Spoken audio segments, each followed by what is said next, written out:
If you've ever wondered why it's taken you so long to figure out what's happening now in American politics, don't blame yourself. It's not your fault. It's hard for most Americans to comprehend the total dishonesty of American liberalism.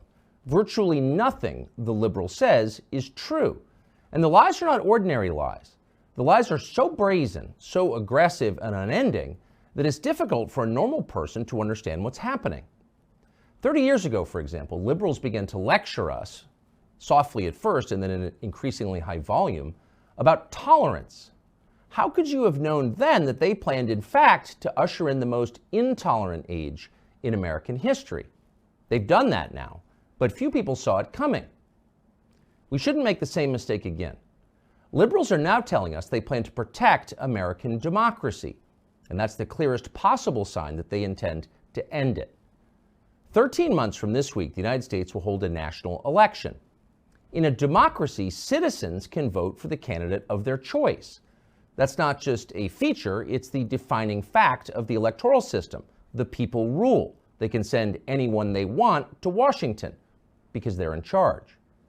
But this year, in the name of protecting democracy, liberals have decided to strip Donald Trump's name from the ballot in states across the country. Trump is the front runner in the presidential race.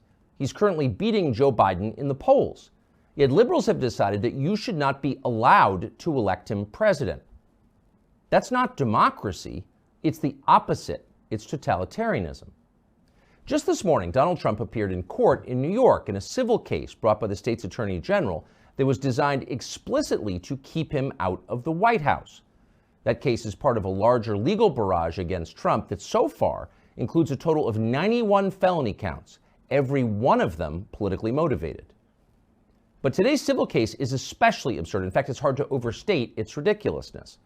In sum, Trump stands accused of inflating the value of collateral used to secure loans that he has already paid back with interest. In other words, there is no injured party in this case. The biggest banks in the world assessed the risk and they made a profit, as they almost always do. Not a single person was defrauded. For this non-crime, Trump and his children are in the process of losing their homes and their businesses. Here's MSNBC's live coverage of the hearing today. And as you watch, pay special attention to the judge in the case, Arthur Engoron. And there you see President Trump, the former president, I should say, next to his attorney, and that's Chris Kise, who we expect to make the opening statements here. And then this, Judge Engoron, I guess, is Judge Engoron. There he is, the judge, mugging like he's on stage in a middle school play, grinning, preening for the camera. Arthur Engoron is thrilled to be on MSNBC. It's nauseating. This is not a legal proceeding. This is a grotesque parody of the system that our forefathers created, the fairest in the world, that in the years since has been seized by power worshipers like Arthur Engoron. This is a dangerous moment. Without a legitimate legal system, people will no longer follow the law and the country will collapse. This is not about Trump. This is about preserving the United States of America. But Trump is at the center of the story. And so today, for an overview of what exactly the strategy to prevent Trump from running for president and to end our current system, we turn to Victor Davis Hanson, who joins us now. Professor, thank you very much for joining us. Thank you for having me, Tucker. Before we get into the details of the legal assault on Trump, which in my view isn't really about Trump, tell us what you think is at stake here. What's the overview? Well, I think they've come to the conclusion that Trump represented an existential threat, and by association, half the country did to their vision of what they want to transform us into. And so they feel that any means necessary are justified by their noble spiritual ends. And therefore, they call it critical legal theory. Just essentially, Tucker says, there's rules against stealing only because rich people don't steal, and therefore it's okay to steal. And modern monetary theory says print as much money, and eventually rich people will have to pay higher taxes or have their 401ks appropriated. Same thing with the border. Short term, everybody's mad at the border, but in dark rooms, they're saying to each other, in 10 years, everybody's going to appreciate what we did. We brought in 10 to 15 million new constituents. So, and I guess to put it all together, they feel that they're at a stage now where their agenda does not appeal to 51% of the people, and they either have to bring in new constituencies or change the system, the entire system of which we are acculturated to retain power, and that's what they're willing to do. And there's no such thing anymore as theft or lies or any of these things, because they're just constructs, and they're just anything that's useful to gain power is considered legitimate, and anything that's not useful is illegitimate, and that's how they define morality. And I think we're very naive, Tucker. We don't realize that we're in the middle of a revolution. We think that we're still playing within the same sidelines or parameters, and it's not. Everything's under negotiation, whether it's the Senate filibuster, the Electoral College, new states coming in, the size of the Supreme Court, voting IDs, the genders, the foundational data of the United States, pronoun usage, from the trivial to the existential. We're in the middle of a cultural, economic, political revolution, and I think we got to wake up. I mean, I suppose the danger is that if the average person decides that the system is illegitimate, it's not fair, it doesn't have any meaning beyond the political desires of the people administering it, then what prevents the average person from resorting to violence? In other words, if you have no power, if your vote means nothing, if the system is BS, then why don't you take up arms? Seriously. Well, two things I think have precluded that so far. One is, I call it the monastery of the mind. A lot of people just say, you know what, I'm checking out. I don't want to watch the Oscars. I don't even know what the Tonys or Emmys are. I don't watch the NBA. I have nothing to do with Hollywood movies. I've just created my own reality. And the other is, under our federalist system, we're having millions of people. This is the greatest exodus diaspora we've ever seen in our history, where people are fleeing these blue states and blue cities to red states, and they feel that I'm going to recreate America as I once understood it without having anything to do. And so far, that's kept us sort of viable, but for them, that's not enough. It's never enough to have 2 million illegal entrants or 3 million. They got to have 8 or 9 or 10. It's not enough that Joe Biden is corrupt. It's not enough that he's non-compos mentis. It's not enough that his agenda doesn't make sense. You've got to accept more and more of him. And I think they keep pushing the envelope, and these safety valves that I just mentioned, I don't know if they're going to be enough already. But right now, I think there's one last effort on the part of conservatives. They're going to say, you know what, we're going to speak up as we've never spoken up before. We're going to go after Target. We're going to go after Disney. We're going to say that we're going to go after the 3-gender movement, and we're going to try to win this election. We're going to try to win the House. We're going to try to win the representative. We just have to unite behind, and we'll see if that works. I'm really afraid. Everybody says democracy's in danger, but I think if they feel that they have the majority of the people, and I think the majority of the people are against this progressive Jacobin agenda, and they still can't find power, then we're going to be in new territory. We're in new territory now. And so there are legitimate efforts to rectify and stop this madness, and let's see what happens in 2024. But I don't think it works anymore just to migrate to a red state or to drop out of the popular culture. You've got to get control of the political apparatus of the country through elections. And your worry is legitimate. If you can't do it through fair elections, then what do you do? So I think this election, I know everybody says that each election is paramount, but this one is very important because we're in the middle of a revolution, and it's our only avenue to a counter-revolution to return to normality. What would you say to the people who've stopped paying their cable bill and moved to Florida and feel like everything's fine because their neighborhood is fine? Why is that a bad strategy, dropping out and moving? Because they can find you. And by that I mean Florida or Tennessee or living in Texas is a great advantage than living in California or Michigan or Oregon or Washington or Maryland.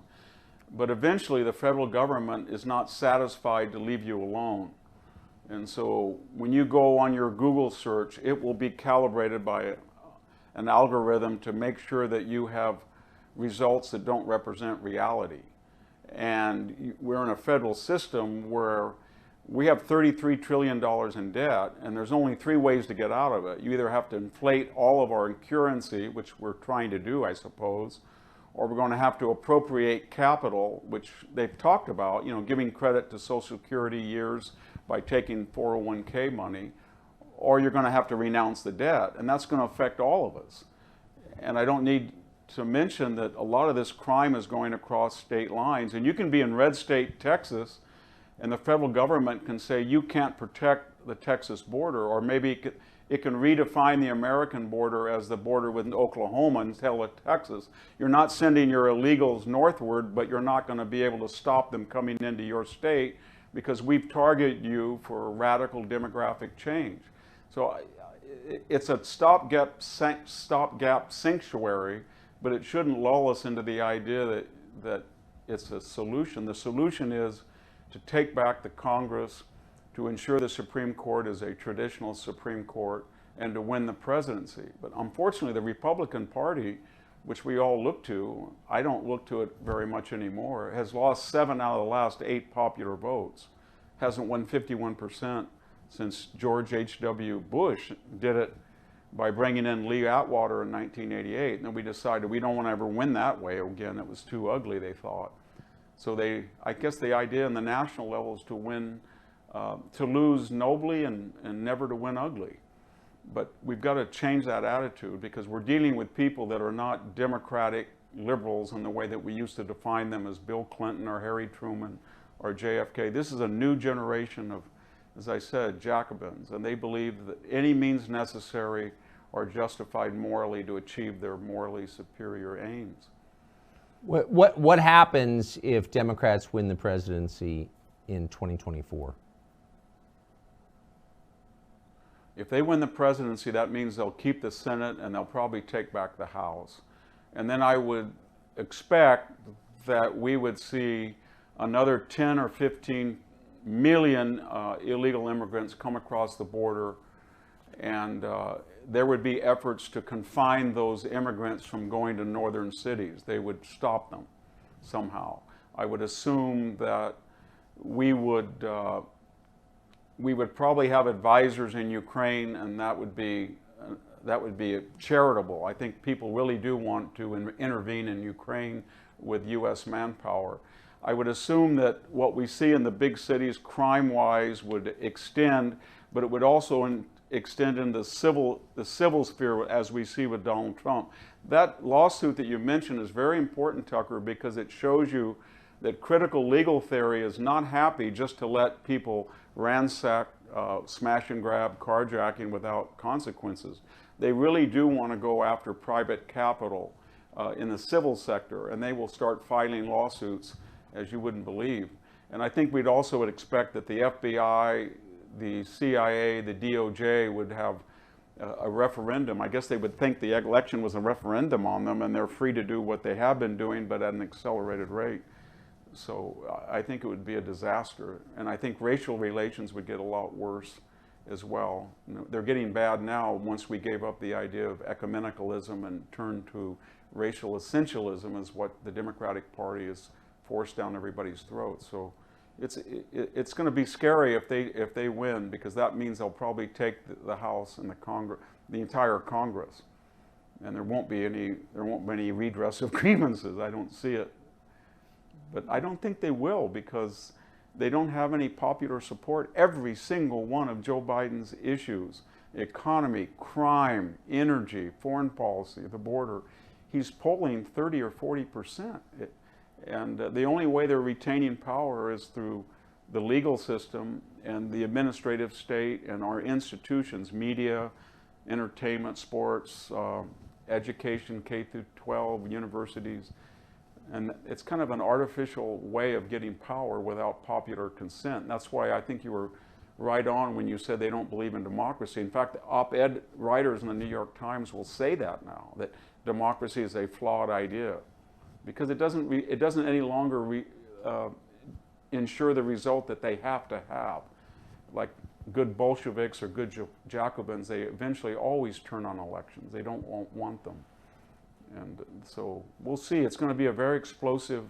I hope everybody can keep their head, because I think the next 12 to 18 months are going to be the most explosive in our history since the Great Depression. Do you think Trump is leading now? What do you think would happen if 11 months from now Trump were still leading? Yeah, well, we're uncharted. We have no idea about this election, Tucker, because first of all, we've never had a president running against an ex-president, number one. Number two, we've never had an incumbent president that is utterly corrupt, like Joe Biden, and has lost all of his, or most of his cognitive facilities, and is very unpopular. And yet we've never had a challenger who has been the victim of lawfare and is facing 91 indictments. And every time people say they wouldn't dare do this. Fani Willis wouldn't dare. Letitia James is just an absurd prosecutor. She wouldn't dare. Alvin Bragg is a buffoon. He wouldn't dare. Jack Smith is a partisan. Every time people say that, they do. And so I don't know if there's a strategy to keep Donald Trump either out of a gag order or out of confinement at Mar-a-Lago or out of jail. So you can see where we're headed to, where Joe Biden isn't really a viable president anymore. He's a construct. He's being used by the hard left, by the Obamas and the Elizabeth Warren, Bernie Sanders squad wing of the Democratic Party. And it's getting to the point of caricature. So you put all of those things together and add in a Kamala Harris that frightens everybody, because we've never had such an incompetent vice president, I think, and one so unfit to be president. And everything, all bets are off. It's like putting a group, all sorts of ingredients of explosive into a kind of device, and it's going to blow up, I think, somehow. But I don't think we can predict what's going to happen. It's just too volatile. I think the left feels that they want to push the envelope. They want to take the leading Republican candidate and they want to create charges against him, which they know they would have never lodged had he just said, I don't want to run for president. They would have let him alone. So these are patently political, and they want to destroy him psychologically, financially, and of course politically. And they think they can get away with it without a pushback, and we'll see.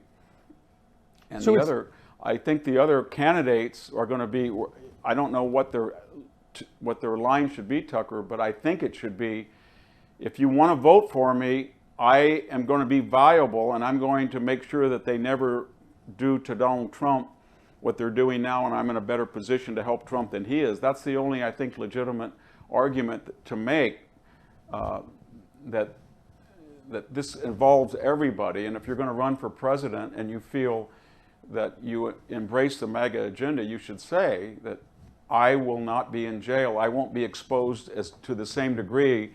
And if I can survive, I will change the system and make sure Donald Trump is exonerated and no one else has to face this. But otherwise, it's going to be a very complex, bizarre, baffling period. I don't think the founders had, this is their worst nightmare, 2023-24. I don't even think you'd have to support Trump's agenda or Trump the man to see this as an assault on a centuries-old system that's worked better than any other. And I wonder why almost nobody in Washington seems to see that or be willing to say it out loud. Yeah, the only question I have about that is I don't know why they did not go to the same extremes. They did go to extremes against McCain and Romney, etc. But there was something about Trump, his personality, that was an affront to the bicoastal standard of, I don't know, what they thought was acceptable or desirable, or it was his agenda. When they looked at the particular MAGA agenda and they said, my God, we have sizable investments in China and they are a partner, they're not an existential threat. This is really scary. Or we have this idea of global global ecumenicalism, we can't have a border anymore, and this guy wants to bring back a border. Or we have this idea that how we look or our race is essential, not incidental to who we are. And he would want to bring back this crazy melting pot and destroy the entire woke movement. So I think it did represent to them a DEFCON 1, and they said, we can't have this. And it would have been all right, Tucker, had he been a third party Ross Perot. They dealt with people like that in the past, and they'd already been able to handle them. But he won the Republican nomination, got elected, and now he wants to be back. And they just said, we're going to do everything possible, and we're going to even reject our prior democratic liberal heritage of, ACLU, free speech, and transparency, and the church committee investing. All of that's off the table. We don't want to do any of that anymore. We're going to do anything necessary to destroy this guy's vision and the other candidates who share his vision. Because if we don't, we're going to go back to an America that we didn't like when it was there, we don't like now, and we sure as hell don't want it to be an America in the future like that. I think even people who are skeptical of the claim that the last election was unfair or rigged have concluded that it was in fact unfair, and the federal agencies got involved in a partisan way. It was not a free and fair election. Given that that system is still in place, you think it's possible for a Republican or Trump specifically to get elected in 2024? It's very difficult. What the left did was absolutely brilliant, Tucker.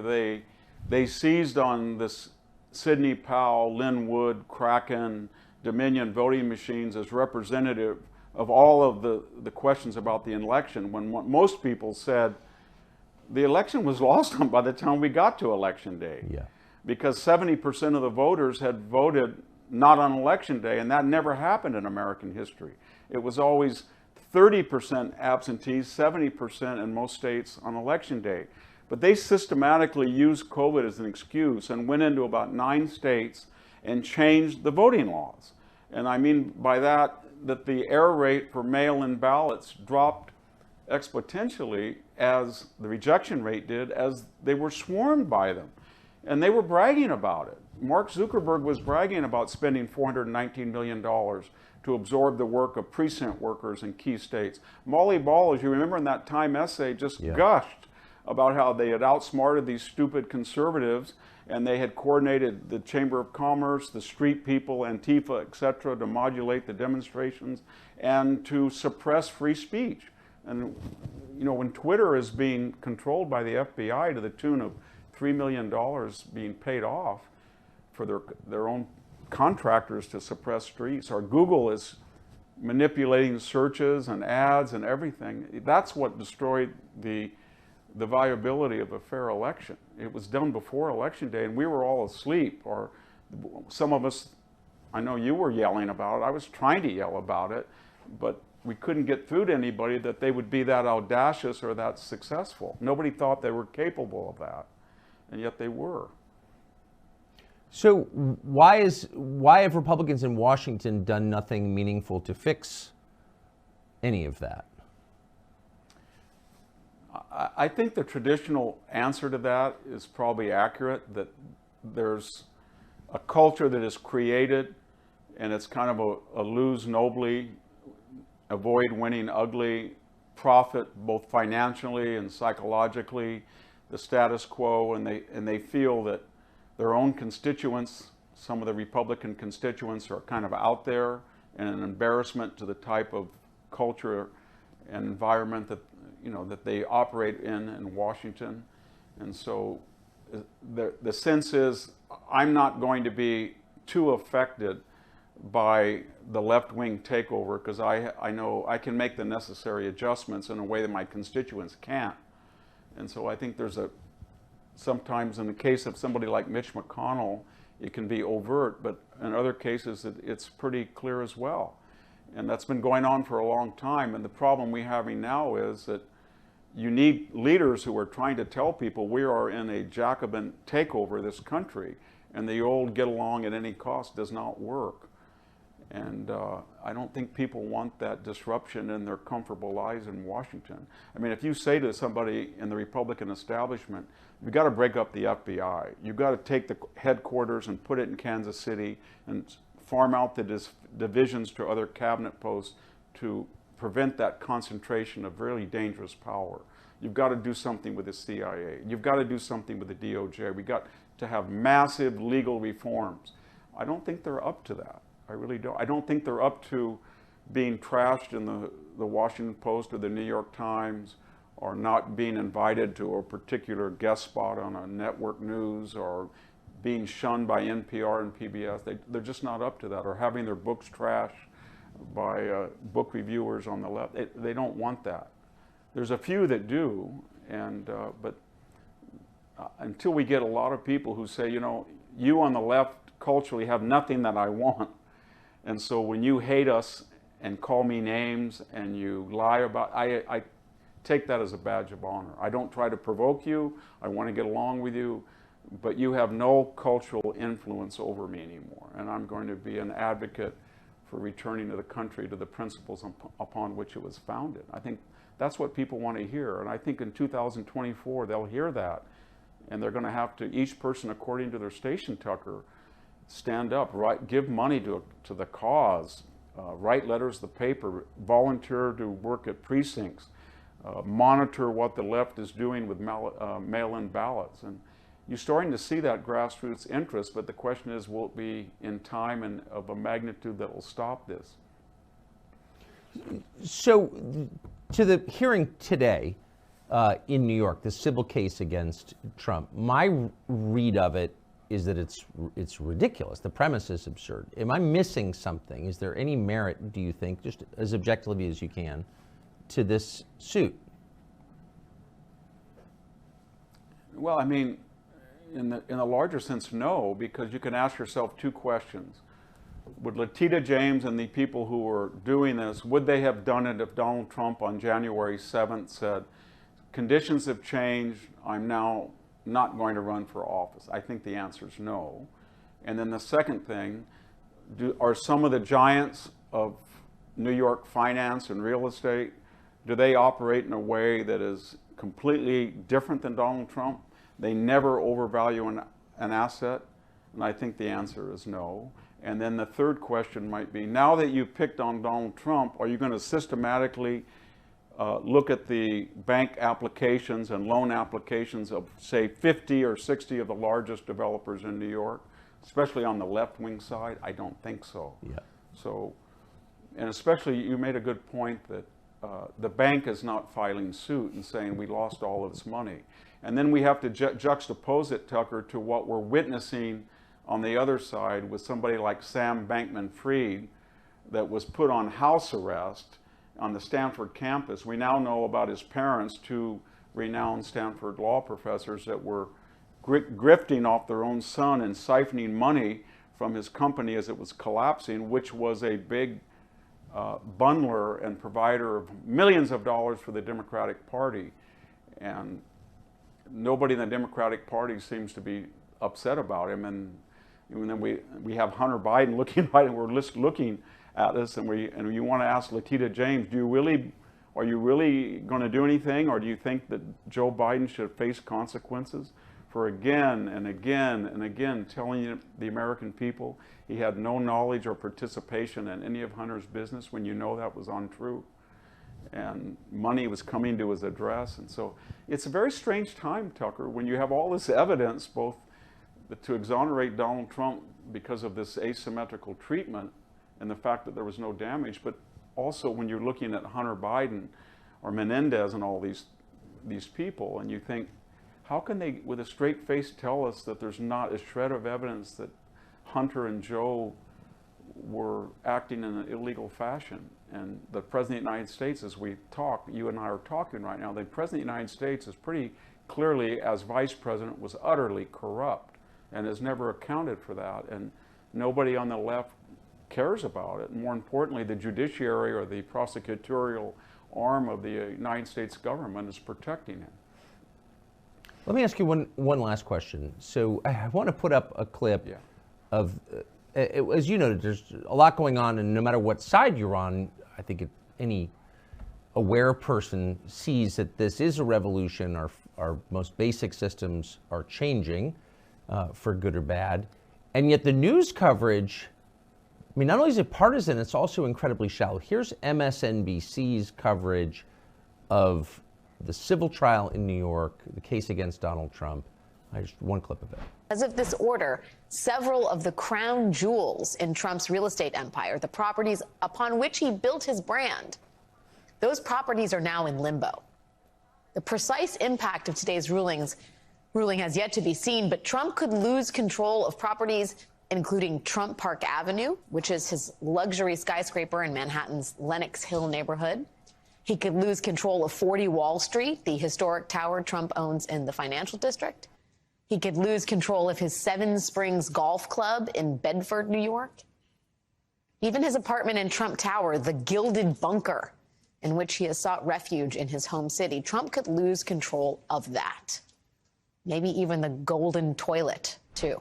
So here they're going after this guy on the basis of a non-crime. They're not even alleging that there was a crime or that anyone was hurt. And they're taking his home and his businesses, and MSNBC's coverage is that?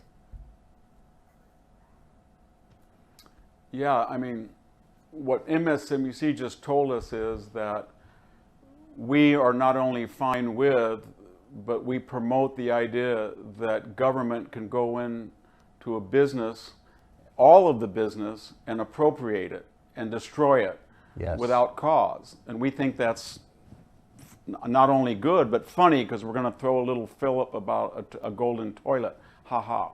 And the idea is that we now have the power to do this, and because we have the power to do it, it's moral and right. And if you don't like it, what are you going to do about it? Exactly. And the answer is, what are we going to do about it? And the only thing that I can think of is we're going to have to humiliate and defeat these people at the polls. I don't think it's going to work, Tucker, to win the Electoral College in one branch of Congress. You're going to have a 55% presidential win, both supermajority in the Congress, to get anything done. We've come so far. And you're going to have to defeat them and humiliate them the way that we did it once with Reagan, and it lasted for about 8 years. But this leftist revolutionary spirit is like rust after a rain, or it's mushrooms in your lawn. It's always there, and you can't allow it to grow and to expand and accelerate as we have. We've been complacent and culpable for allowing it to do so in the universities and all of our institutions. And I think now everybody, according to their station, is going to have to say, you know what? There are two pronouns. I don't care if you get angry. This was the date of this country is 1776. Got it?